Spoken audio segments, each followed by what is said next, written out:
A very good morning to all of you, all the students and viewers who have joined this online class. I warmly welcome to all of you. I am Renu Gupta, lecturer from SCRT UP Lucknow. I hope you all are well and healthy. आज मैं आप सभी लोगों को शैक्षिक प्रबंधन एवं प्रशासन जो कि DLED 4th सेमेस्टर के प्रशिक्षुओं का द्वितीय अनिवार्य प्रश्न पत्र है, उसका एक टॉपिक है वित्तीय प्रबंधन यानी कि फाइनेंशियल मैनेजमेंट। उस पर आज हम चर्चा करेंगे। आज मैं इस क्लास में आप सभी लोगों को वित्तीय प्रबंधन क्या होता है, किसी भी संस्था, किसी भी विद्यालय के लिए, किसी भी फर्म के लिए वित्तीय प्रबंधन का होना क्यों आवश्यक है, बजट क्या होता है,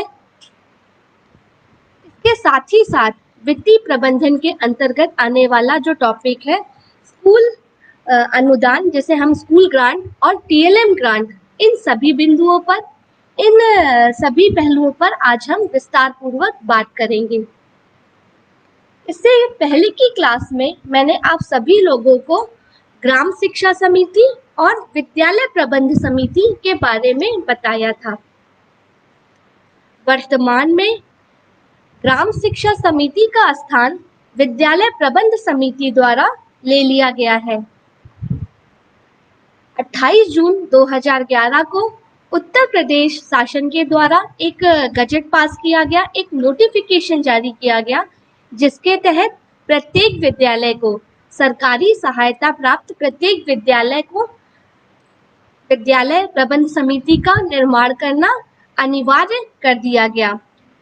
विद्यालय प्रबंध समिति जो है शिक्षकों का और अभिभावकों का एक साझा मंच है। सभी अभिभावक विद्यालय प्रबंधन में अपना योगदान दें, अपने बच्चों को एक गुणवत्तापूर्ण, एक क्वालिटेटिव एजुकेशन प्रदान करने में शिक्षकों का सहयोग करें। साथ ही विद्यालय की विकास योजना में अपनी सक्रिय भूमिका निभा सके। इन्हीं उद्देश्यों को ध्यान में रखकर विद्यालय प्रबंध समिति का गठन किया गया। विद्यालय प्रबंध समिति में कुल 15 सदस्य होते हैं और जिसमें 11 जो सदस्य होते हैं वो अभिभावक, विद्यालय में नामांकित बच्चों के अभिभावक होते हैं। और इन्हें अभिभावक को इसमें रखने का एक उद्देश्य यह भी था कि अगर उनका स्वयं का बच्चा क्लास में, स्कूल में पढ़ रहा है तो वह स्कूल के कार्यों में, विद्यालय के कार्यों को सुचारू रूप से चलाने में विद्यालय प्रबंधन में अपनी ज़्यादा भूमिका निभाएंगे, ज़्यादा शिक्षकों का सहयोग करेंगे। ग्राम शिक्षा समिति में जो उसका अध्यक्ष होता था ग्राम प्रधान होता था, और कई बार ये पाया गया कि ग्राम प्रधान जो है उसके पास कार्यों का इतना ज़्यादा, दूसरे कार्यों का इतना ज़्यादा भार होता था कि वह विद्यालय प्रबंधन के कार्यों में सही रूप से, सुचारू रूप से योगदान नहीं दे पाता था। इसी को ध्यान में रखकर ग्राम शिक्षा समिति के स्थान पर विद्यालय प्रबंध समिति को बना दिया गया। आज जो हम लोग टॉपिक पढ़ेंगे वित्तीय प्रबंधन यानी कि फाइनेंशियल मैनेजमेंट। किसी भी कार्य को करने के लिए, चाहे वह कार्य हम शिक्षा के क्षेत्र में करें, स्वास्थ्य के क्षेत्र में करें या कोई भी विकास संबंधी कार्य करें, किसी भी योजना का संचालन करें, हमें उसके लिए धन की, वित्त की, फाइनेंशियल सपोर्ट की ज़रूरत होती है, जिससे कि हम अपने निर्धारित लक्ष्यों तक, निर्धारित उद्देश्यों तक पहुंच सके और उन्हें प्राप्त करने का रास्ता बना सके। किसी भी विद्यालय की शैक्षिक प्रगति और उन्नति अच्छे प्रबंधन और अच्छी शिक्षा व्यवस्था पर निर्भर करती है। और अच्छा शैक्षिक प्रबंधन और अच्छी शिक्षा व्यवस्था शैक्षिक वित्त पर यानी कि फाइनेंस पर बेस्ड होती है। प्रत्येक विद्यालय को कार्य के संचालन करने के लिए धन की आवश्यकता पड़ती है और उस प्राप्त धन का व्यय किस कुशलता के साथ किया जाए, किस दक्षता के साथ किया जाए, इसके लिए जिससे कि विद्यालय प्रगति कर सके इसके लिए वित्तीय प्रबंधन का होना, फाइनेंशियल मैनेजमेंट का होना बहुत जरूरी है। वित्तीय प्रबंधन वित्तीय निर्णय लेने वाली वह क्रिया है, वह प्रक्रिया है जिसके द्वारा व्यक्तिगत उद्देश्यों और उपक्रम के उद्देश्यों यानी कि संस्था के उद्देश्यों में एक समन्वय, एक कोऑर्डिनेशन स्थापित किया जाता है। अगर हम बात करें वित्तीय प्रबंधन, व्यवसायिक प्रबंधन का वह क्षेत्र है जिसका संबंध पूंजी का विवेकपूर्ण उपयोग करना और पूंजी साधनों का सतर्कता पूर्वक चयन करना है, ताकि जो व्यय करने वाली फर्म है, व्यय करने वाला विद्यालय है, व्यय करने वाली संस्था है, अपने उद्देश्यों तक, अपने लक्ष्यों तक पहुंच सके। प्रत्येक विद्यालय के लिए ये आवश्यक होता है कि वह अपनी आय के अनुसार तो व्यय की योजना बनाए ही, साथ ही इस संदर्भ में बड़ी ही कुशलता के साथ, बड़ी ही सतर्कता के साथ काम ले, ताकि उसे अपने शैक्षिक कार्यों को, अपने शैक्षिक उत्तरदायित्वों को पूरा करने में कठिनाई का सामना न करना पड़े। शैक्षिक वित्त का तात्पर्य शिक्षा में प्रयुक्त होने वाले उस धन से होता है जिसमें शिक्षा के क्षेत्र में आय और व्यय का भाव निहित होता है, यानी कि हमारी क्या इनकम होगी, हमारा क्या एक्सपेंडिचर होगा, ये दोनों ही भाव उसमें सम्मिलित होता है। आय व्यय के इस भाव को प्रशासनिक दृष्टि से जो आय व्यय का भाव होता है वह एक वर्ष के लिए होता है, जिसे कि हम वित्तीय वर्ष यानी कि फाइनेंशियल ईयर के नाम से संबोधित करते हैं। भारत में जो वित्तीय वर्ष है वो 1 अप्रैल से शुरू होकर अगले 31 मार्च तक होता है। यानी कि अगर 2018 और 19 के वित्तीय वर्ष की बात करें तो वह 1 अप्रैल 2018 से शुरू होकर 31 मार्च 2019 तक होगा। और इस आय व्यय के विवरण पत्रों को हम बजट के नाम से संबोधित करते हैं। जो भी आय और व्यय होगा, उसका जो भी विवरण पत्र होगा, जो भी डॉक्यूमेंट्स होगा, उसे हम बजट के नाम से संबोधित करते हैं। किसी भी विद्यालय के लिए जो आय व्यय है, इनकम और एक्सपेंडिचर है, मुख्यतः उसे हम 3 भागों में विभाजित कर सकते हैं, जिसमें पहला है हमारी जो शिक्षा योजना है, हमारी जो प्लानिंग है वो, दूसरा हमारा जो अनुमानित आय है, हमारा जो एस्टिमेटेड आय है, इनकम है वो, और तीसरा हमारा जो अनुमानित व्यय है। इन तीनों में यानी कि शिक्षा योजना में, अनुमानित आय में और अनुमानित व्यय में, तीनों में एक संतुलन का होना, एक बैलेंस का होना बहुत जरूरी है, जिससे कि वह विद्यालय, वह संस्था अपने उद्देश्यों को, अपने शिक्षा संबंधी उद्देश्यों को प्राप्त कर सके। इसे हम एक एग्जाम्पल के तौर पर बेहतर तरीके से समझ सकते हैं। मान लीजिए ये एक त्रिभुज है,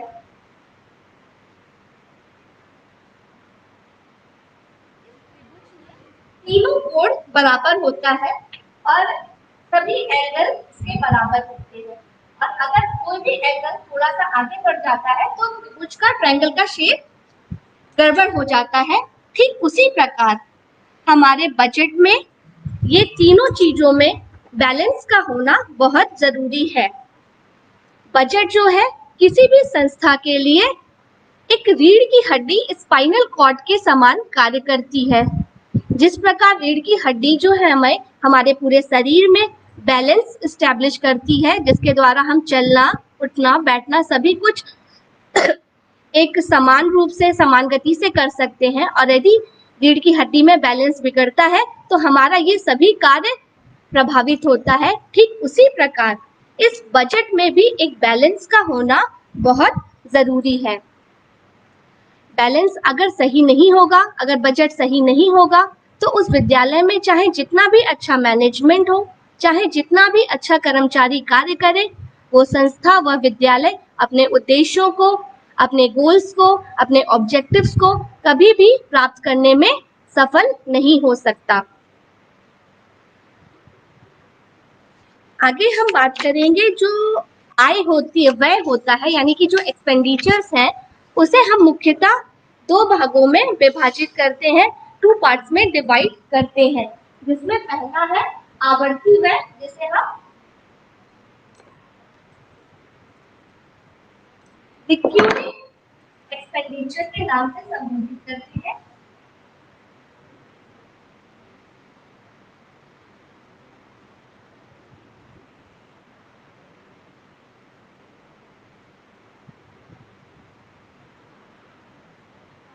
और दूसरा है नॉन रिक्यूरिंग एक्सपेंडिचर।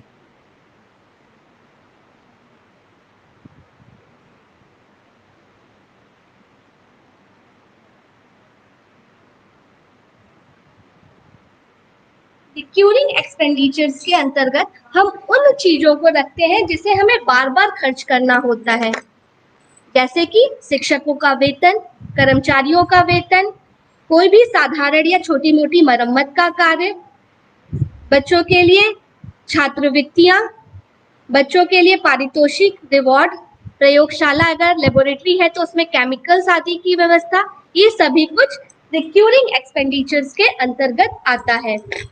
और नॉन रिक्यूरिंग एक्सपेंडिचर के अंतर्गत वो खर्च आता है जिसे कि हमें एक बार वो खर्च करना होता है, जैसे विद्यालय का भवन निर्माण हो गया, कोई भी विशेष मरम्मत हो गई जिसमें ज्यादा पैसे की जरूरत है, फर्नीचर को खरीदना हो गया, फोटोकॉपी मशीन खरीदनी हो गई, जनरेटर खरीदने हो गए, छात्रों के आने जाने के लिए बस खरीदना हो गया, वो सभी नॉन रिक्यूरिंग एक्सपेंडिचर्स के अंतर्गत यानी कि अनावर्ती खर्च के अंतर्गत आता है। रिक्यूरिंग खर्च को हम लोग आवर्ती खर्च बोलते हैं, आवर्तक खर्च, और नॉन रिक्यूरिंग एक्सपेंडिचर को हम लोग अनावर्तक खर्च के नाम से जानते हैं। और इन दोनों में भी एक बैलेंस का होना बहुत जरूरी है। इस प्रकार मैंने आप लोग को बताया कि वित्तीय प्रबंधन किसी भी संस्था में कितना जरूरी है। अगर वित्तीय प्रबंधन यानी कि फाइनेंशियल मैनेजमेंट अगर नहीं होगा तो वह संस्था चाहे जितना भी अच्छा मैनेजमेंट करे, जितना भी अच्छा प्रबंधन हो, जितना भी अच्छा वहाँ के कर्मचारी कार्य करें, वह संस्था, वह फर्म, वह विद्यालय अपने शिक्षा संबंधी उद्देश्यों को प्राप्त करने में कभी भी सफल नहीं हो सकता है, क्योंकि हर कार्य को करने के लिए हमें बजट की, हमें फाइनेंस की जरूरत होती है। आगे वित्तीय प्रबंधन के अंतर्गत आपके सिलेबस में जो आगे के हमें जो फाइनेंशियल मैनेजमेंट के अंतर्गत एक टॉपिक पढ़ना है, विद्यालय अनुदान, जिसे कि हम स्कूल ग्रांट के नाम से जानते हैं। अब विद्यालय अनुदान में, विद्यालय आप सभी लोग जानते हैं विद्यालय क्या होता है। विद्यालय वह स्थान है जहाँ पे सभी छात्रगण अपने घरों से दूर एक नियमित समय पर, निश्चित स्थान पर, अपनी क्षमता और योग्यता के अनुसार कुशल शिक्षकों के मार्गदर्शन में, कुशल शिक्षकों के निर्देशन में अपनी क्षमता और योग्यता के अनुसार शिक्षा ग्रहण करते हैं।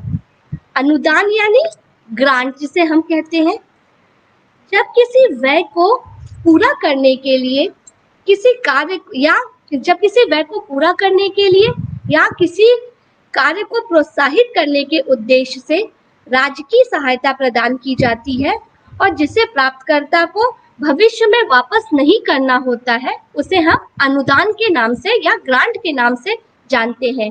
ग्रांट क्या है? कोई भी राज्य की सहायता जिससे कि हम उस कार्य को सुचारू रूप से संचालित कर सके, और जो भी प्राप्त करता है उस अनुदान का, उसे उस चीज को वापस, उस धन को वापस नहीं करना। सबसे पहले नए वीडियो को देखने के लिए आप हमारे चैनल को सब्सक्राइब करें और बेल आइकन को प्रेस करें, जिससे कि जब भी मैं नया वीडियो अपलोड करूं तो आपको उसका नोटिफिकेशन मिल जाए।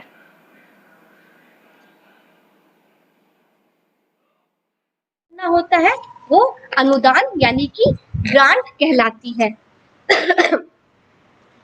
विद्यालय अनुदान का तात्पर्य विद्यालय को मिलने वाली उस धनराशि से होता है जिससे कि वह अपने विद्यालय के कार्यों को उचित प्रकार से संचालित कर सके।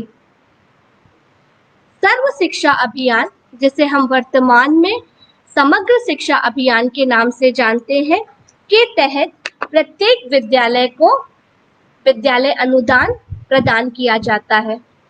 और अगर हम 2018 और 19 का बजट उठाकर देखें तो हम पाएंगे कि सर्व शिक्षा अभियान के तहत या समग्र शिक्षा अभियान के तहत जो भी विद्यालय को अनुदान दिया गया वो छात्र संख्या के आधार पर दिया गया, यानी कि जिस विद्यालय में नंबर ऑफ स्टूडेंट्स ज्यादा है उस विद्यालय को अनुदान ग्रांट ज्यादा दिया जाएगा।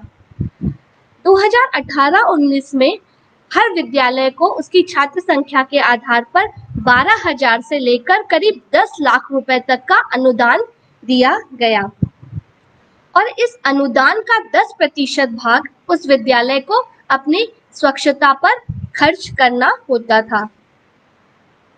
हमारे माननीय प्रधानमंत्री जी द्वारा 2 अक्टूबर 2014 में स्वच्छ भारत मिशन की शुरुआत की गई, जो कि इनकी बहुत महत्वाकांक्षी मिशन है, जिसके तहत प्रत्येक गांव को, प्रत्येक शहर को, प्रत्येक सरकारी दफ्तरों को, सरकारी हॉस्पिटल्स के साथ साथ अब विद्यालय को भी साफ सुथरा रखने की एक मुहिम शुरू की गई।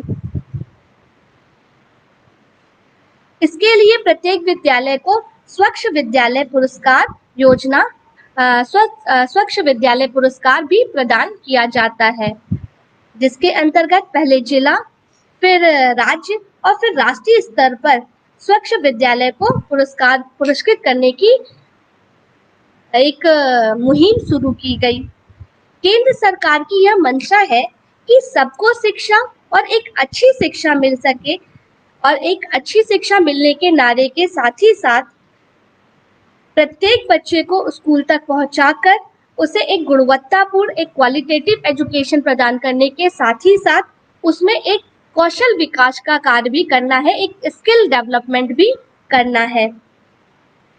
विद्यालय अनुदान से प्राप्त जो धनराशि होती है वह विद्यालय प्रबंध समिति के खाते में हस्तांतरित की जाती है, जिसका संचालन अध्यक्ष और पदेन सचिव, जो कि प्रधानाध्यापक होता है, उसके द्वारा किया जाता है। और साथ ही इस धनराशि का उपभोग प्रमाण पत्र, जो भी यूटिलाइजेशन सर्टिफिकेट है, वो प्रधानाचार्य से प्राप्त कर लेते हैं। विद्यालय अनुदान से प्राप्त धनराशि द्वारा प्रधानाचार्य विद्यालय के जो निष्क्रिय उपकरण है उसे बदल सकता है।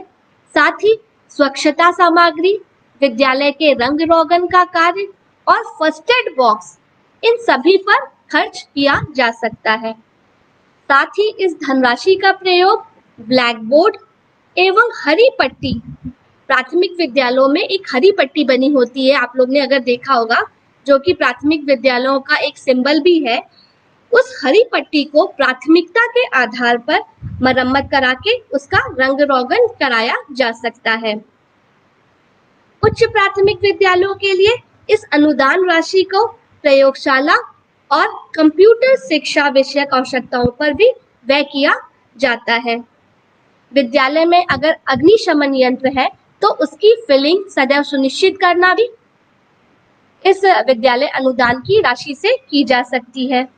और विद्यालय में जो भी नामांकित छात्र हैं उनके लिए शिक्षण अधिगम सामग्री यानी कि TLM, और साथ ही जो निशक्त बच्चे हैं, जो दृष्टि विकलांग बच्चे हैं, उनके लिए एम्बोस्ड मानचित्र, एम्बोस्ड ग्लोब आदि का आवश्यकता अनुसार क्रय किया जा सकता है। विद्यालय में राष्ट्रीय पर्व पर बच्चों के लिए विभिन्न प्रकार की प्रतियोगिता का आयोजन किया जाता है और इस विद्यालय अनुदान की राशि से बच्चों को पुरस्कृत या पुरस्कार प्रदान किया जाता है। साथ ही बच्चों में मिठाइयों का वितरण करना है तो इस धनराशि से वह खर्च भी किया जा सकता है। जो भी विद्युत उपकरण खरीदे जाए वो इस विद्यालय अनुदान से प्राप्त धनराशि से जो विद्युत उपकरण खरीदे जाए वह ISI मार्क के होने चाहिए। साथ ही जो भी बल्ब हो वो LED होने चाहिए। इस पर भी प्रधानाचार्य को एक मुख्य रूप से ध्यान देना चाहिए और ये धनराशि जो भी इस धनराशि से खर्च किया जाए उसके रजिस्टर में अंकित कर लेना चाहिए, उसका एक लेखा जोखा बना लेना चाहिए। खंड शिक्षा अधिकारी जो कि BEO यानी कि ब्लॉक एजुकेशन ऑफिसर जो होता है, विद्यालय अनुदान द्वारा विद्यालय में खर्च की गई धनराशि का सही रूप से जांच करके उसकी रिपोर्ट बेसिक शिक्षा अधिकारी यानी कि BSA को अवश्य रूप से उपलब्ध करा दे। ये तो बात हो गई विद्यालय अनुदान की कि स्कूल ग्रांट क्या होता है, उन्हें किन मदों में खर्च किया जाता है। 2018 और 19 में जो बजट मिला विद्यालय को वो कितना मिला और उसे किन-किन मदों में खर्च किया गया, उसकी रिपोर्ट किसको प्रस्तुत करनी होती है। आगे हम बात करेंगे TLM ग्रांट की यानी कि शिक्षण अधिगम सामग्री जो है उस पर क्या अनुदान दिया जाता है इसकी बात करेंगे। शिक्षा का अधिकार अधिनियम यानी कि जो निःशुल्क और अनिवार्य बाल शिक्षा अधिकार नियम के अंतर्गत यह प्रावधान किया गया कि 6 से 14 वर्ष तक के सभी बच्चों को एक गुणवत्तापूर्ण शिक्षा प्राप्त हो जाए, साथ ही बच्चों में और शिक्षकों में एक क्रिएटिविटी, एक सृजनशीलता को उभारने के लिए, साथ ही क्लासरूम टीचिंग को इफेक्टिव और रोचक बनाने के लिए शिक्षण अधिगम सामग्री हेतु शिक्षण अनुदान यानी कि TLM ग्रांट की व्यवस्था की गई। जो भी क्लासरूम टीचिंग है उसे कैसे इफेक्टिव बनाया जा सकता है, कैसे रोचक बनाया जा सकता है, कैसे जीवंत बनाया जा सकता है, जिससे कि बच्चों में अधिक से अधिक सीखने के लिए उत्सुकता आए। इन सभी को ध्यान में रखकर हमारा जो अधिनियम बना राइट टू एजुकेशन एक्ट, उसके तहत TLM ग्रांट की व्यवस्था की गई। TLM ग्रांट का जो मुख्य उद्देश्य होता है वो शिक्षण अधिगम सामग्री का निर्माण करना और साथ ही छात्र को क्रियाशील करना और कक्षा में एक शैक्षिक, एक रोचक, एक इफेक्टिव और जीवंत वातावरण उत्पन्न करना, ये TLM ग्रांट का मेन उद्देश्य है, मेन ऑब्जेक्टिव है। शिक्षक एवं जो भी प्रधानाध्यापक होता है इस राशि का उपयोग करने के लिए एक कार्य योजना बनाकर तैयार करते हैं और विषय वस्तु के आधार पर इस TLM ग्रांट से परिसर की दीवारों पर TLM राशि से जो भी धनराशि प्राप्त होती है उसका चित्रांकन और लेखन कराया जाता है। वर्तमान में लर्निंग बाय डूइंग पर विशेष महत्व दिया जा रहा है कि बच्चे अगर किसी कार्य को करके देखें या उसका जो एकदम जीवंत उदाहरण बच्चों के सामने प्रस्तुत किया जाए, इसके लिए स्मार्ट क्लासेस की भी व्यवस्था की जा रही है। उसके तहत बच्चे अगर किसी भी चीज को कर देखते हैं तो वह लंबे समय तक उसको स्थायी होता है और बेहतर तरीके से उसे सीखा जाता है। इन्हीं उद्देश्यों को ध्यान में रखकर TLM ग्रांट की व्यवस्था की गई। इस प्रकार हमने जाना कि विद्यालय अनुदान क्या होता है, TLM अनुदान यानी कि TLM ग्रांट क्या होता है, इसे किन मदों में खर्च किया जाता है और क्यों इसकी व्यवस्था की गई। आज इस क्लास में मैंने आप सभी लोगों को वित्तीय प्रबंधन के बारे में, विद्यालय अनुदान के बारे में, TLM ग्रांट के बारे में, इन सभी पहलुओं पर विस्तार पूर्वक चर्चा की और मैं आशा यही करती हूँ कि आप सभी लोगों को अब वित्तीय प्रबंधन वाला जो ये टॉपिक है अच्छी तरह से समझ में आ गया होगा। अब आते हैं आज के असाइनमेंट के ऊपर। आज का जो असाइनमेंट है उसमें आप सभी लोग, अगर आप विद्यालय के प्रधानाध्यापक होते तो अपने जो ये वित्तीय, जो भी आपको गवर्नमेंट द्वारा ये फाइनेंशियल सपोर्ट दिया जाता, ग्रांट दिया जाता, उसको आप किस प्रकार खर्च करते और उसका क्या आप प्लान बनाते, उसको प्लान बनाकर एक प्रोजेक्ट के रूप में बनाकर अपने डाइट्स पर, और जो बच्चे प्राइवेट इंस्टीट्यूट में पढ़ते हैं वो वहाँ पर सबमिट कर दीजिएगा। इसी के साथ आज मैं अपनी इस क्लास को खत्म करती हूँ। Thank you so much. सबसे पहले नए वीडियो को देखने के लिए आप हमारे चैनल को सब्सक्राइब करें और बेल आइकन को प्रेस करें, जिससे कि जब भी मैं नया वीडियो अपलोड करूं तो आपको उसका नोटिफिकेशन मिल जाए।